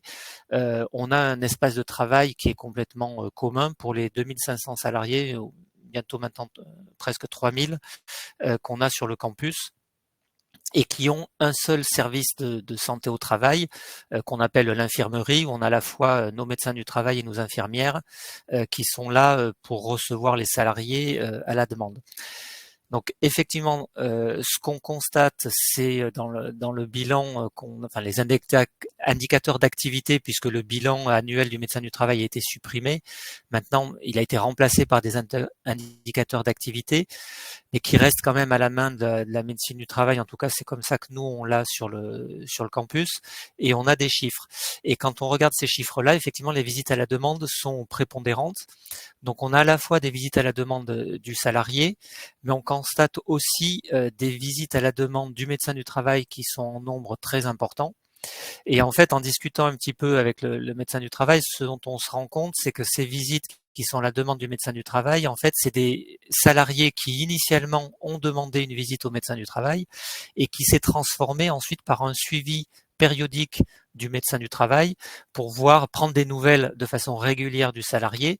Et donc, c'est pour ça qu'elles apparaissent dans les chiffres comme des visites à la demande du médecin du travail. Donc moi aujourd'hui, j'ai pas suffisamment d'historique pour regarder avant ce déménagement, quand on était en service interentreprise, quels étaient les chiffres, mais intuitivement, et puis par le vécu des salariés, on voit bien qu'on a quand même une augmentation des visites à la demande liée au fait qu'on est dans un service interne à l'entreprise. Alors pourquoi ça c'est important? Nous, en tant qu'élus CSE, préventeurs d'une certaine manière dans l'entreprise, un de nos rôles, c'est effectivement d'aiguiller vers la médecine du travail quand c'est nécessaire. Et l'argument massu qu'on a vers les salariés, c'est le secret professionnel du médecin du travail. Ça, c'est vraiment quelque chose de très très important, parce que les salariés, certains vont se confier un petit peu à nous. Déjà, on n'est pas forcément formé en tant que représentant du personnel pour accueillir forcément toutes les difficultés que peuvent avoir les salariés, alors que les médecins le sont. Et c'est vraiment important pour nous de pouvoir aiguiller vers la médecine du travail avec ce secret professionnel en rassurant les salariés sur le fait que oui, nos médecins sont effectivement payés par l'entreprise, et on a ce lien là de salariat qui est direct, c'est-à-dire c'est bien l'entreprise qui paye tous les mois notre médecin du travail, et on est sous l'autorité hiérarchique du directeur des ressources humaines de l'établissement. Donc ça, c'est aussi un problème pour nous, mais on a quand même cette indépendance du médecin du travail qu'on vient, quand on a un changement de médecin du travail, venir un petit peu benchmarker, c'est-à-dire on a besoin de savoir un peu quelle force il a et dans quelle mesure est-ce qu'il saura s'opposer et défendre son indépendance et le secret professionnel vis-à-vis de la direction de l'entreprise. Et à partir du moment où on est rassuré là-dessus, et ça a toujours été le cas jusqu'à présent, on peut aiguiller de façon assez sereine les salariés vers la médecine du travail. Et donc, à partir du moment où cette logique-là, elle est enclenchée, du coup, on va avoir des salariés qui sont en souffrance, qui vont facilement aller se confier au médecin du travail. Et ensuite, le médecin du travail va pouvoir les convoquer assez régulièrement pour faire un suivi de leur situation. Voilà, donc ça, c'est vraiment quelque chose qui est important, et il y a un changement pour nous, le fait qu'on ait une présence sur site de façon permanente. Oui, Rodolphe. Et l'augmentation de cette visite à la demande, parce que le médecin du travail, en toute conscience, il accorde une importance, il accorde la priorité à cette expression de besoin. Ça déstabilise aussi les visites périodiques, les réglementaires. On parlait de réglementaires, avec une direction qui va lui mettre la pression pour qu'il tienne les objectifs de visite périodique et résultat des courses, in fine aussi, avoir moins de temps pour le tiers-temps. C'est-à-dire le tiers-temps, il n'existe pas. Exactement. Donc ça, c'est ce qu'on a constaté. On a eu un médecin qui est parti à la retraite, donc là au dernier trimestre 2024, et avant qu'il parte, effectivement, la direction a mis une pression importante pour rattraper des retards de visite. Alors, ce qu'il faut savoir, c'est que au niveau du campus Thales à Bordeaux, on a une activité tertiaire en grande partie, mais aussi une activité industrielle avec des produits chimiques et puis des bandes test, des équipements sous tension, donc des risques électriques. Et tout ce qui était risque électrique était passé en visite individuelle renforcée, donc avec des visites tous les 2 ans au lieu d'avoir des visites tous les 4 ou 5 ans. Donc ça donne un volume d'activité très important au niveau de la médecine du travail sur le campus. Et donc effectivement, la direction a mis la pression pour rattraper ces visites-là, avec, comme le disait notre ancien médecin, un plan d'abattage pour rattraper ces visites-là. Et ça se fait effectivement au détriment du tiers-temps, voilà, de la prévention et du temps que le médecin devrait passer dans les espaces de travail. Alors c'est assez contre-intuitif parce qu'il est sur place, il est dans nos locaux, mais il reste l'essentiel de son temps dans son cabinet et avec son équipe des infirmières, sans aller circuler dans l'entreprise pour aller voir un peu quelles sont les conditions de travail des salariés. Alors voilà, donc ça c'est effectivement c'est contre-intuitif et c'est quelque chose dont il s'est ouvert en nous donnant des chiffres sur le temps qu'il pensait passer dans ce temps de prévention, qui est d'ordre de 5 à 10% seulement sur la dernière année. Super, ouais, merci, Voilà, ça illustre bien les choses. Quand on préparait ton intervention, tu m'expliquais qu'il y avait une médecin du travail qui a démissionné depuis, qui est des services autonomes, qui avait démissionné parce que elle était un peu agacée de voir les coups de pression de la direction. La direction, en bref, la considérait comme trop proche des élus. Ça veut dire quoi, être trop proche des élus pour un médecin du travail, vu de ce cas-là? Alors nous, le focus particulier qu'on met, c'est sur les risques psychosociaux. Et donc, on avait demandé à notre médecin qu'elle nous donne, elle nous disait qu'elle rencontrait régulièrement un certain nombre de salariés et qu'elle était capable dans son diagnostic, de dire j'ai un certain nombre de salariés qui sont en burn-out, un certain nombre qui sont en pré-burn-out, et de nous donner des chiffres. Donc, du coup, on a demandé ces chiffres-là en CSSCT. Et elle nous les a donnés de façon régulière à chaque CSSCT. Donc, on avait un nombre de salariés en burn-out ou en pré-burn-out. Et puis, on regardait un petit peu l'évolution. On cherchait aussi à les rapprocher à des situations individuelles qu'on pouvait connaître, même si, bien sûr, c'était un chiffre brut sans avoir de nom, bien sûr, qui était donné en CSSCT. Et cette transparence-là a un petit peu énervé la direction. Alors, je rejoins aussi ce qui a été dit sur la difficulté que les médecins du travail peuvent avoir à communiquer à la fois vers les élus et vers la direction. Pour moi, la difficulté, elle était plutôt de l'ordre de la communication. C'est-à-dire que ce qui était reproché par notre DRH à ce médecin-là, c'était que le lundi, il faisait une préparation entre direction et service de santé au travail pour avoir ces chiffres-là. Et puis le CSSCT qui avait lieu le jeudi, les chiffres avaient changé simplement parce qu'elle avait mis à jour les chiffres en fonction de l'évolution qu'il pouvait y avoir entre-temps. Et ça, alors notre DRH, il pétait quasiment un câble en voyant que les chiffres qui étaient présentés le jeudi n'étaient pas les mêmes que ceux du lundi. Je pense que nous, avec des CSSCT qui ont lieu tous les 3 mois, on n'a pas besoin d'avoir ce niveau de détail d'un jour à l'autre. Mais globalement, ça a irrité notre direction et disons qu'elle a senti probablement que c'était mieux qu'elle quitte l'entreprise vu la pression qu'elle avait de la DRH à ce moment-là, qui est aussi le responsable hiérarchique. C'est-à-dire qu'on a une organisation avec un service autonome qui est Thales, avec un médecin coordinateur au niveau du groupe. Mais ce médecin coordinateur au niveau du groupe n'est pas responsable hiérarchique de l'ensemble des médecins. Donc du coup, les médecins se retrouvent sous la responsabilité hiérarchique des DRH, qui ne sont pas des médecins. Et je pense qu'un médecin est mieux placé pour encadrer une équipe d'un médecin d'un point de vue hiérarchique parce qu'il connaît le rôle du médecin, il connaît les obligations de secret professionnel, il connaît les règles du métier.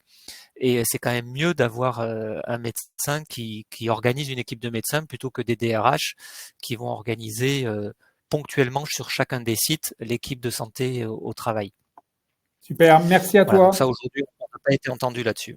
Ouais, bah ouais. Bon, un jour viendra. On espère bien.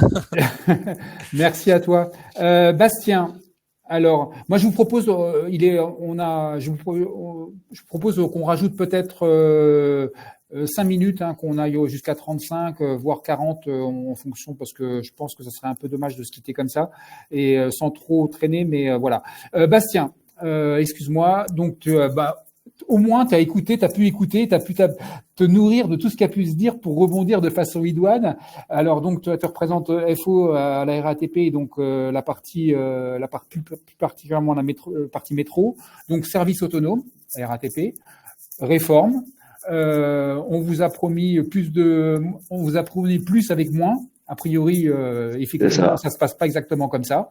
Et donc, en tant qu'élu, comment vous avez vu l'évolution et un autre point sur lequel je voulais te lancer, indépendamment de le constat que tu fais sur les moyens, comment ça se caractérise par rapport à la charge des médecins internes, c'est vous avez au moins la chance d'avoir un bilan consolidé, vous. Qu'est-ce que vous en faites? A priori, il est plutôt bien fait. Quand on préparait, c'est de la matière première qui est utile pour vous. Qu'est-ce que vous en faites? Première question, à toi. Déjà, je voudrais revenir sur ce qu'a dit Cyril, parce que effectivement, il a aussi un service interne et on se retrouve. Je me suis retrouvé dans ce qu'il a dit sur l'indépendance, la pression de la direction. Donc déjà, c'est important. Donc nous, on a eu une réforme en 2021. Donc on est passé à 32 médecins du travail et 44 infirmiers. Donc on nous a expliqué durant cette réforme qu'on allait faire mieux avec moins et qu'on verrait plus les médecins sur le terrain. Force est de constater 4 ans après, c'est que malheureusement les médecins on les voit pas plus. Et pire, on les voit moins. Avant 2021, on avait la chance d'avoir des médecins qui nous accompagnaient pour faire les actions de prévention. Donc nous, par rapport à ce que j'ai entendu, on est privilégiés à la RATP, parce qu'on avait la chance d'avoir des médecins qui venaient avec leurs infirmières et infirmiers, par exemple, nous montrer comment servir des DAE. On a eu une campagne de prévention sur le vigile de roue, parce qu'on s'est rendu compte qu'on avait énormément d'accidents de trajet en 2 roues, moto, vélo. Donc on a eu une campagne de prévention qui a duré des mois et des mois, où les médecins se sont déplacés. On a eu la chance d'avoir une campagne aussi sur le massage cardiaque, l'hygiène de vie, et ça, c'était avant. Depuis, il y a eu une réforme, et aujourd'hui, tout ça, on ne voit plus. Les médecins sont débordés, donc on n'est pas là pour tirer sur eux, au contraire. Les médecins sont débordés. Tu parlais du rapport. Le rapport, il fait 38 pages, donc on l'a chaque année. Il est très intéressant, mais quand on l'étudie, on se rend surtout compte que cette réforme, elle a été faite pour renforcer le lien entre les médecins et les directions opérationnelles. Cette réforme, elle a été faite pour renforcer le lien entre les médecins et les responsables ressources humaines. Donc, on se rend compte que cette réforme, elle n'a pas été faite pour les salariés et dans l'intérêt des salariés. Mais c'est plus une réforme économique dans l'intérêt de la direction. Et ça, par contre, c'est 4 ans après, on peut tous faire le bilan. Et c'est ce que le rapport aussi nous montre. Dans le rapport, qu'est-ce qu'on voit? Dans ce rapport, on va voir qu'il y a un retard au niveau des visites périodiques liées au Covid, mais surtout liées aux embauches de 2023. Pour préparer les Jeux Olympiques, il y a eu beaucoup d'embauches à la RATP en 2023. Et le phénomène qui se passe, c'est qu'aujourd'hui, on est en retard. Nos visites périodiques, elles sont pas tenues, les médecins sont débordés. Donc, vu que les médecins ne peuvent plus assurer les visites, je vous laisse imaginer qu'ils ne peuvent pas venir sur le terrain ou en CSE. En CSE, on voit très rarement les médecins. Alors, ils viennent en CDCT. Par contre, ils se déplacent. Mais en CSE, c'est très, très rare qu'on les voit, simplement parce qu'ils n'ont pas le temps. C'est qu'une question de temps et de moyens. Bastien, vous étiez combien? Oui. Bastien, tu as dit 32 médecins, mais précédemment, avant la réforme, il y en avait combien? Une quarantaine. Il y en avait une dizaine de plus. Okay. Et ce qui est énorme. Nous, c'est 45 000 salariés. Donc, 10 médecins, c'est énorme. Nous, la vraie question qu'on se pose, et là, je vais poser une question à tous les interlocuteurs qui sont là, tous les intervenants, c'est l'indépendance de la médecine du travail. Nous, la médecine du travail, comme Thales, elle dépend de la direction RH Group et RATP. Ça veut dire qu'elle est tout là-haut. Elle dépend de tout là-haut. Moi, ce qui nous intéresse, nous, c'est l'indépendance. Aujourd'hui, on se rend compte qu'on a des directeurs d'unité, on a des responsables ressources humaines qui se prennent pour des médecins, qui vont à l'encontre des décisions médicales des médecins. Et ça, c'est tous les jours. Tous les jours. Et les médecins, quand on les interpelle, on se rend compte que leur autonomie et leur indépendance, elle est très, très limitée. Pourquoi? Parce qu'ils sont rémunérés par l'entreprise. Et pendant que j'écoutais tout le monde tout à l'heure, je me suis rappelé que dans les années 2019-2020, quand ils nous ont présenté justement cette réforme de la médecine du travail, ils nous ont expliqué qu'il fallait mieux avoir un service autonome que d'avoir un petit camion qui allait venir devant nos terminus ou nos dépôts de bus pour faire la visite médicale. Certes, c'est vrai, parce qu'on a comme une proximité avec les médecins, une chance d'avoir une proximité avec les médecins. Mais aujourd'hui, l'autonomie, l'indépendance et les moyens qu'on met dans la médecine du travail, pour moi, c'est une vraie question. Et j'aimerais bien justement que les médecins qui sont présents me répondent. Comment aujourd'hui on peut avoir un service autonome et des médecins indépendants et autonomes? Moi, c'est ma question. Ok, bah très bien, tu ouvres le débat, merci à toi. Alors, sachant qu'on n'a pas de représentant de service autonome, enfin de médecins de service autonome, toi, à t'entendre, quand même, je m'amène une petite relance. Tu considères que les médecins du travail internes à la RATP ne prennent pas suffisamment en compte vos remontées? Tu considères que... Après, pas tous. Je vais pas généraliser parce qu'il y en a qui, enfin, j'ai des médecins qui me répondent, qui sont là à notre écoute, mais on voit bien aujourd'hui qu'il y a des médecins qui vont dans le sens de la direction, qui travaillent plus avec la direction qu'avec les élus. Et ça, c'est une réalité. On peut aujourd'hui, c'est le constat qu'on fait. Et quand on va parler à des médecins, bah, ce qu'ils nous disent, c'est quoi? C'est qu'ils sont salariés de la RATP. Et c'est la réalité. Ils sont salariés de l'entreprise et que l'employeur a son mot à dire. Et moi, ce qui me dérange, c'est qu'aujourd'hui, l'employeur, il peut se permettre de remettre en cause des décisions médicales. D'accord. Écoute, merci à toi. Tu lances la perche, tu lances l'ouverture. Christophe. Je pense que Michel pourra aussi répondre à ça. 2 points. Premièrement, le médecin n'est que conseiller. Donc, remettre en cause une décision médicale, en fait, il n'y a pas de décision médicale, c'est un conseil qui peut être mis en cause. La manière dont le conseil est effectué, si ça se fait après un contact déjà avec le responsable de la santé et sécurité, c'est-à-dire que l'employeur, que le médecin du travail fait une préconisation, un conseil pour aménager un poste et que ce n'est pas suivi des faits, à ce moment-là, l'employeur doit légalement le justifier par écrit avec le médecin du travail d'une part et avec le salarié d'autre part. Donc voilà, donc ça c'est ce que dit normalement la loi. Ensuite, pour revenir là-dessus, le médecin du travail ne doit pas être pour l'un ou pour l'autre, il doit être avec l'un et l'autre et avec les trois en fait. Il doit être avec l'employeur, avec les représentants et avec les salariés. C'est toute la difficulté du métier et c'est aussi tout l'intérêt du métier de tenter de remettre tout le monde autour de la table. En tout cas, c'est pas toujours facile et j'entends bien ce que tu dis, Bastien. C'était évident, ça dépend de la direction, ça dépend des parties prenantes. Mais en tout cas, notre métier, nous, on peut le faire comme cela. Et remettre en cause une décision médicale, c'est pas une décision médicale. Le médecin ne prend pas de décision médicale, il donne des conseils seulement en médecine du travail. Est-ce que je peux réagir, Ouais. Rodolphe? Ouais, vas-y. Non, juste, je veux juste réagir. Nous, à la RATP, on a bien des décisions médicales, c'est des DM. Et en fait, sur les aménagements de poste, et en fait, depuis, ça a toujours existé. Et en fait, nos collègues, en fait, je vais te donner un exemple. On a des collègues qui peuvent pas garer ou dégarer, qui ont des problèmes de dos, qui peuvent pas tirer sur leurs bras et leur dos. Et en fait, ils ont des décisions médicales. Ils peuvent pas garer et dégarer un train. Et en fait, tout ça, ça a toujours été appliqué. Et depuis quelques temps, l'employeur se permet, en fait, de revenir dessus et en fait, d'aller à l'encontre de la décision du médecin. Alors, bon, en fait, le terme décision médicale, peut-être que c'est ce qui a cours à la RATP. En réalité, ce n'est que du conseil, c'est une préconisation. Le médecin n'est pas responsable d'organisation, clairement. Et donc, après, il faut aller chercher. Moi, je vais régulièrement, j'ai 2-3 fois, je reviens à l'attaque avec l'employeur pour comprendre les choses et j'ai des discussions qui sont assez serrées, en respectant le secret médical, bien sûr, mais en faisant valoir quelles sont les contraintes et les risques qu'ils font prendre leurs salariés. Quand je leur écris que ça, vous avez risqué un accident, que vous risquez une maladie professionnelle, en général, ils reculent. Donc voilà, alors je ne dis pas en quoi, mais voilà, il y a une manière de faire et ça peut nécessiter des allers-retours plusieurs. Bon, en général, ça va rarement au-delà de 3, hein, mais voilà, c'est un sujet. Parfois, les médecins du travail donnent un avis, donc une préconisation, un conseil, sans avoir échangé avec le responsable du salarié. Et donc là, en réalité, c'est pas normal que ce soit comme ça, sauf que notre temps, effectivement, est compté. Donc en fait, c'est un jeu de dialogue. Il faut que les choses se passent dans le dialogue. C'est très ce que expliquait tout à l'heure Anne-Michel là-dessus. Si on veut pouvoir avancer et vraiment faire avancer la santé au travail, ça se fait avec, ça ne se fait pas contre. Alors, Jean-Claude, après, je te passe la parole. Cyril, et après, Jean-Claude, je te passe la parole, comme ça, tu auras. Cyril. Ouais, donc moi je découvre un peu le contexte que Bastien évoque là, mais quand je vois pour moi, le terme qui me vient, c'est inaptitude partielle au poste. Donc là, s'il y avait une décision d'inaptitude partielle pour certains agents qui peuvent pas faire certaines activités, peut-être que là, ça serait plus contraignant vis-à-vis de l'employeur. Alors ça peut être problématique aussi pour le salarié. Enfin, je sais pas dans quelle mesure est-ce que le médecin pourrait déclarer ce type d'inaptitude partielle. Jean-Claude, tu voulais réagir? Oui, simplement la solution, je pense, du questionnement sur l'indépendance.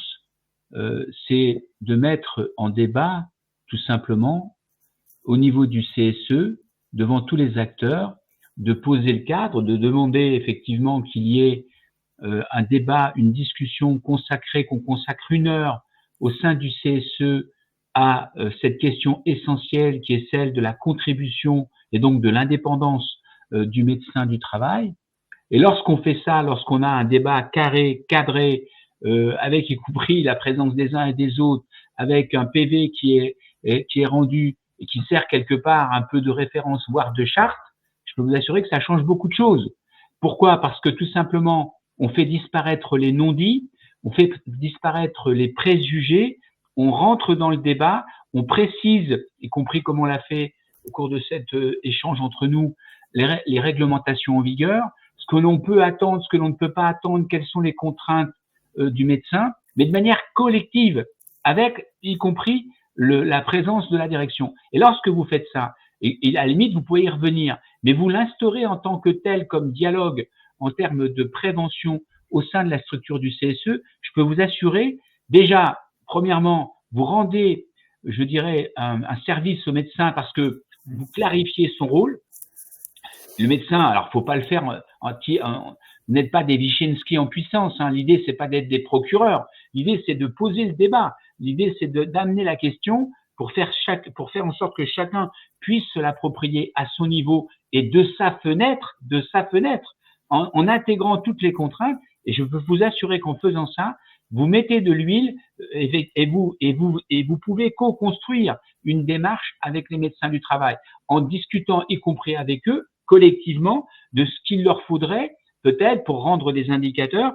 Moi, je suis assez d'accord avec Frédéric Richard sur la question des indicateurs. Les indicateurs, au-delà de la question individuelle, permettent d'avoir des éléments je dirais, de suivi, de barométrie. Alors, le médecin, effectivement, il peut quelquefois en faire. C'est pas toujours simple parce que bon, il faut avoir aussi des connaissances statistiques, il faut être capable de produire de la connaissance avec valeur ajoutée à partir de la pratique médicale. C'est pas toujours simple. Certains le font. Christophe le fait très bien. Bon, après, d'autres ont peut-être plus de limites. Mais en tous les cas, il faut instaurer ce débat-là. Et il faut l'instaurer en début de mandature ou dès que le médecin arrive, dès qu'un nouveau médecin arrive, il faut discuter, échanger et poser réellement un cadre qui doit être celui du médecin du travail, un cadre respectueux, un cadre considérant la fonction, un cadre en communication non violente, hein, bien entendu, pour pouvoir vraiment, je dirais, faire en sorte que tous les acteurs travaillent ensemble à la prévention. Parfait. Richard, Anne-Michel. Ouais, Anne-Michel. Et après Richard. Micro. Attends. Hop. Alors, les indicateurs posent la question des logiciels de santé au travail, de l'interopérabilité des logiciels, qui a été écrite dans la loi de 2021, mais qui sont toujours pas au point. Toujours pas fait, parce que les services de santé sont toujours des associations de loi de 1901 et qu'elles font chacun ce qu'elles veulent dans leur coin. Donc, à partir du moment où on aurait un logiciel, des trames de logiciels avec des extractions qui soient possibles, qui soient entre les services, les risques qui puissent être rentrés du DUR dans le dossier médical comme cela a été prévu, puisqu'on devait avoir une plateforme de DUR et que cette plateforme, ces DUR puissent servir pour rentrer les risques dans les dossiers médicaux. On devait aussi avoir un dossier médical partagé. On devait avoir tout ce matériel qui finalement ne se fait pas. Et il ne se fait pas. Alors, je vais être… les employeurs n'ont pas intérêt à ce que ça se fasse. Il y a quand même une problématique et que si on ne les pousse pas, quel est l'intérêt qu'ils ont de faire remonter leurs risques, d'écrire qu'ils ont des risques qui se transformeront en risques peut-être de cancer dans 40 ans. Enfin, il y a une vraie réticence et ça a été montré dans le rapport de l'IGAS sur le DUR. Donc oui, nous on œuvre pour ce qui est cette transparence, cette interopérabilité qui est inscrite dans la loi, mais on a du mal. Christophe. Oui, brièvement, absolument ce que dit Michel, c'est clairement l'employeur qui rechigne à cela.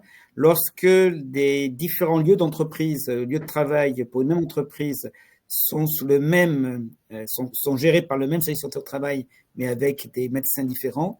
Moi, comme c'est le cas par exemple pour une grande entreprise dont je suis médecin référent pour la CMS, là, je peux rendre un rapport en interrogeant d'une part mes médecins collègues, médecins du travail, quand ils acceptent de me répondre sur le sujet, mais je peux aussi faire une synthèse de l'activité, des visites médicales et compagnie, que je peux rendre à l'entreprise. Donc là, je réponds à la fois à la question de Richard et de Bastien. Ça, c'est possible, mais ça dépend réellement de l'outil informatique utilisé. Donc, nous, on n'utilise pas d'OA, par exemple, ça facilite les choses. Et deuxième point que j'ai oublié de signaler, c'est que la structuration des données dans les logiciels utilisés permet pas forcément que les données soient exploitables facilement. C'est-à-dire qu'en fait, il faudrait que les médecins du travail, les infirmiers de santé au travail, tous remplissent les cases toujours de la même manière. Alors, avec la diversité des pratiques, c'est en fait impossible. Et donc, il y a besoin de solutions techniques. L'intelligence artificielle peut éventuellement être utilisée pour ça, pour traiter les données textuelles. Et je ne parle pas des indicateurs, et Michel va réagir. Tu as raison, Michel. Quelquefois, il y a des choses à cliquer, des scores de stress et compagnie, c'est facile. Mais quand on va aller dans le texte, dans le sens du texte, c'est pas réalisable par une personne humaine. Moi, je le fais parfois pour quelques dizaines de salariés. Ça prend beaucoup de temps. Là, l'intelligence artificielle pourrait être utilisée pour faire une sorte de synthèse, sous réserve de l'accès aux données, du stockage de données. Voilà le genre de choses qui pourraient être imaginées pour faciliter finalement une analyse des visites médicales faites depuis pas mal d'années par différents médecins du travail, infirmiers de santé au travail pour une entreprise. Voilà, c'est une perspective qui pourrait être ouverte avec les mesures de sécurité, bien sûr, qu'on doit pouvoir assurer. Entendu. Écoutez, on arrive gentiment à la fin de ce direct qui a été riche. Alors, peut-être Richard, si tu veux un petit rebond là. Ouais, vas-y. Juste un mot. Effectivement, il y a des compréhensions différentes et on le voit dans les entreprises, dans les services de DRH, chez les médecins du travail, etc. L'important est de se focaliser sur l'objectif à atteindre. L'objectif à atteindre, il y a une problématique qui est connue ou peu connue, on essaye de mieux la connaître. Une fois qu'on a pointé les doigts sur les facteurs de risque et d'exposition, on essaye de voir comment effectivement on peut travailler avec l'ensemble des personnes. Moi, j'essaye juste, les outils sont là, utilisons-les.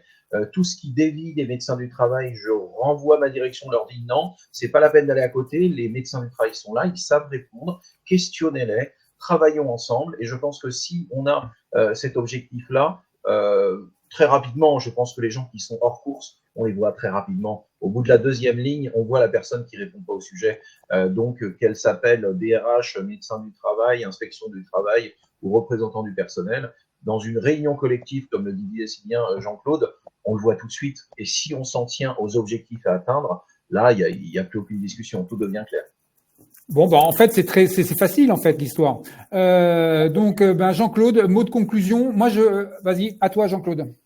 Ouais, mais merci à tous, c'était sympa. Moi, j'ai passé un bon moment. J'espère que les gens qui nous ont suivis ont apprécié à la fois les analyses pertinentes sur cette question qui n'est pas souvent traitée, qui est souvent dans une zone d'ombre et qui mérite, en fait, d'être revisitée régulièrement. Vraiment, c'était bien. Merci à tous. Et puis, je vous rappelle que nous avons sorti un super bouquin avec Christophe, on s'y est employé durant cet été, et donc vous pouvez éventuellement le faire passer à vos directions, parce que dans ce livre, on rappelle effectivement l'importance des drogues et l'importance de la dépendance, qui sont des corollaires des risques psychosociaux, et y compris dans ce livre, vous avez toute la logique qui doit être mise en place entre les élus du personnel, la médecine du travail, les experts, bien entendu, dont je fais partie, et les directions. C'est une relation systémique qui doit se mettre en place pour pouvoir limiter les dépendances, parce qu'elles sont très coûteuses en termes de santé pour les salariés. Alors, je voulais terminer par cette petite note commerciale, au sens intellectuel du terme, et non pas au sens autre, parce que c'est toujours intéressant de faire prévaloir les idées qui permettent le progrès social. Et j'espère qu'on aura le temps de se retrouver un autre jour, une autre fois, grâce à Rodolphe, dont je salue le travail, qui n'est pas simple, parce que réunir toutes ces intelligences dans un moment donné, compresser tout cela dans un programme de conférence à distance, c'est pas simple. Donc merci à Rodolphe, merci à Miroir Social, et longue vie à Miroir Social alors. Voilà. Merci Jean-Claude, merci à Technologia d'avoir apporté la rencontre. C'est beaucoup plus facile qu'a priori qu'un médecin du travail, parce que d'être capable de travailler à la fois avec une direction, les élus, les salariés, j'imagine à quel point, et avec des moyens contraints, et quand on n'est pas formé pour, j'imagine à quel point ça doit être très compliqué pour les médecins du travail. Et donc, je pense que c'est important pour que les élus intègrent ça également. Et que ça la beauté du métier, c'est la beauté du métier, d'être je dirais un passeur entre les différentes fonctions. Bon, on n'a pas éclusé le sujet. En tout cas, merci à vous tous d'avoir participé activement dans le chat. Merci à vous à l'écran d'avoir témoigné de vos pratiques respectives. Moi, je fais la promo de mon côté également parce que jeudi, on organise un nouveau direct. Alors, rien à voir avec le sujet. C'est les PV de CSE sous IA. Sous intelligence artificielle. Et ça va être très intéressant, je vous cache pas. On est près de 400 inscrits et je vous cache pas que ça va être très intéressant. Rodolphe, sur cet aspect-là, moi, j'ai reçu au moins 2 ou 3 offres de rachat de sociétés spécialisées dans la rédaction de ces PV. Donc, tu vois, c'est aussi un indicateur que je te donne. Est-ce que je pourrais avoir, Rodolphe, les coordonnées de tout le monde, Bastien, Cyril, Richard? Bien sûr. Moi, je vous propose, alors là, on est un peu entre nous. Enfin bon, je vous propose que je vous envoie un mail pour qu'on puisse faire un petit, entre guillemets, débrief pour celles et ceux qui peuvent à l'écran. Et voilà, comme ça. Mais en tout cas, merci à vous dans la salle de votre participation active, nouveau chat. Et puis, en espérant vous retrouver comme contributeurs et intervenants et intervenantes, surtout intervenantes, parce qu'on manque d'intervenantes sur les plateaux de Miroir Social, je tiens à le dire, effectivement, là je le constate, merci Anne-Michel, mais de bons intervenants comme ceux qu'on avait ce matin, hein, pas des gens qui veulent parler, qui n'ont rien à dire. Hein. C'est pas la marque de fabrique de Miroir Social et des directs de Miroir Social. Donc, écoutez, bonne journée à tout le monde, compte rendu à suivre et à bientôt sur un sujet qu'on n'a pas éclusé, mais en tout cas, je pense qu'on a ouvert quelques chakras. À bientôt. Merci à tous les participants aussi qui étaient en ligne. Il y a eu beaucoup de questions. J'espère qu'on pourra récupérer ça aussi. Il n'y a pas de problème, vous récupérez ça. On se retrouve. À bientôt. À bientôt. Hein. Bon courage à tous. La bonne journée à tout le monde. Allez, prenez soin de vous et bon courage. Gardez courage. Hein. Je coupe. À ciao. Oui.